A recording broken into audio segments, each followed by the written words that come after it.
AP రాజకీయాల్లో Janasena party ఒక బలమైన శక్తిగా అవతరించినప్పటికీ ఆ పార్టీ అంతర్గత నిర్మాణంలో ఎదురవుతున్న సామాజిక సవాళ్లపై ఇప్పుడు ఆసక్తికరమైన చర్చ జరుగుతోంది. Pawan Kalyan vision versus cadre కుల పరిమితుల మధ్య సంఘర్షణ జరుగుతోంది. పార్టీ అధినేత ఉప ముఖ్యమంత్రి పవన్ కళ్యాణ్ తన సొంత పార్టీ నేతలు సోషల్ మీడియా క్యాడర్ తీరుపై తీవ్ర అసహనంతో ఉన్నట్లుగా తాజాగా ఆయన ప్రసంగాల ద్వారా స్పష్టమవుతోంది. అందులో భాగంగా జనసేన పార్టీ కేవలం కాపు సామాజిక వర్గం కోసమే ఉందన్నట్లుగా కొంతమంది కీలక నేతలు క్యాడర్ ప్రవర్తిస్తుండడంపై పవన్ కళ్యాణ్ తీవ్ర అభ్యంతరం వ్యక్తం చేశారు. పార్టీలో ఇతర కులాల నాయకులకి ప్రాధాన్యత ఇస్తుంటే దాన్ని జీర్ణించుకోలేక సొంత శ్రేణుల విమర్శలకి దిగుతున్నారంటూ జనసేనాని మాట్లాడారు. కాగా పవన్ కళ్యాణ్ తాజా వ్యాఖ్యల వెనుక వ్యూహాత్మక రాజకీయ ఆలోచన ఉందనే విశ్లేషణలు వినిపిస్తున్నాయి. పార్టీలో కమాండర్ నేనే, ఇక నుంచి నేనే అన్ని చూస్తానని చెప్పటం కేవలం ఆవేశం కాదని భవిష్యత్ రాజకీయాల కోసం వేస్తున్న ప్లాన్ అని అంటున్నారు విశ్లేషకులు. అధికారంలోకి వచ్చిన తర్వాత కొందరు నేతల ప్రవర్తనపై గుర్రుగా ఉన్న పవన్ కళ్యాణ్ ప్రజల్లో పార్టీపై నమ్మకం తగ్గకుండా ఉండాలంటే క్రమశిక్షణ తప్పనిసరి అని, ఆ విషయంలో నేను కఠిన వైఖరి అవలంబిస్తానని ప్రజలకి తెలిసేలా ఆయన మాట్లాడుతున్నట్లుగా తెలుస్తోందని అంటున్నారు. పదవి వచ్చిందని బాధ్యతలు మర్చిపోవద్దనే సందేశాన్ని నేతలకు పంపి ప్రజాసేవలో వెనకడుగు వేసే ప్రసక్తే లేదని ప్రజలు గుర్తెరిగేలా చేస్తున్నట్లుగా అర్థమవుతుంది అంటున్నారు. పవన్ కళ్యాణ్ ఇటీవల గోదావరి కాలుష్యం, పరిపాలనా వ్యవహారాలు, అధికారుల తీరుపై చేసిన వ్యాఖ్యలు అందులో భాగమనే చెప్తున్నారు. ప్రభుత్వం అంటే కేవలం పదవులు కాదు, ప్రజల సమస్యలకు పరిష్కారం చూపడమని ప్రజల్లోకి తీసుకెళ్తున్నారని అంటున్నారు. మరోవైపు కులాలపై పవన్ చేసిన వ్యాఖ్యలను పరిశీలించిన మరికొందరు జనసేన పార్టీని కొన్ని కులాలు దాటి అన్ని కులాలకి విస్తరించాలనే ఆలోచన నుంచి వచ్చాయని అంటున్నారు.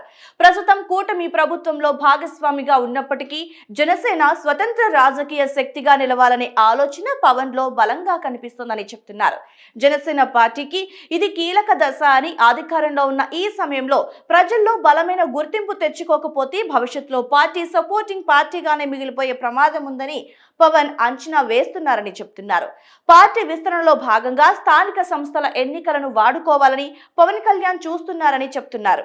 కార్యకర్తలు ఇతర పార్టీల ప్రభావంలోకి వెళ్లకుండా ప్రత్యేక రాజకీయ గుర్తింపు ఏర్పడేలా చర్యలు తీసుకుంటున్నారని, అందులో భాగంగానే సభ్యత్వ నమోదు కార్యక్రమాలను కూడా వేగవంతం చేసి ఆగస్టు 14 వరకు ప్రత్యేక లక్ష్యాలు పెట్టినట్టుగా చెప్తున్నారు. ఇంకోవైపు ప్రధాని మోదీని కలిసిన తర్వాత పవన్ కళ్యాణ్ వైఖరిలో మార్పు వచ్చినట్టుగా తెలుస్తోంది. జనసేన విస్తరణ మీద వారి మధ్య టాపిక్ వచ్చినట్లుందని చెప్తున్నమాట. జనసేనను కేవలం ఆంధ్రప్రదేశ్ కి పరిమితం చేయకుండా దక్షిణాది రాజకీయాల్లో కూడా విస్తరించాలని నరేంద్ర మోదీ పవన్ తో అన్నట్లుగా పవన్ కళ్యాణ్ కూడా ఆ దిశగా ఆలోచిస్తున్నట్లుగా ప్రచారం అయితే జరుగుతుందంటున్నారు. బీజేపీతో కలిసి దక్షిణ భారతంలో ప్రభావం పెంచేలాగా పవన్ కళ్యాణ్ వ్యూహాలు రచిస్తున్నారని చర్చ నడుస్తోంది.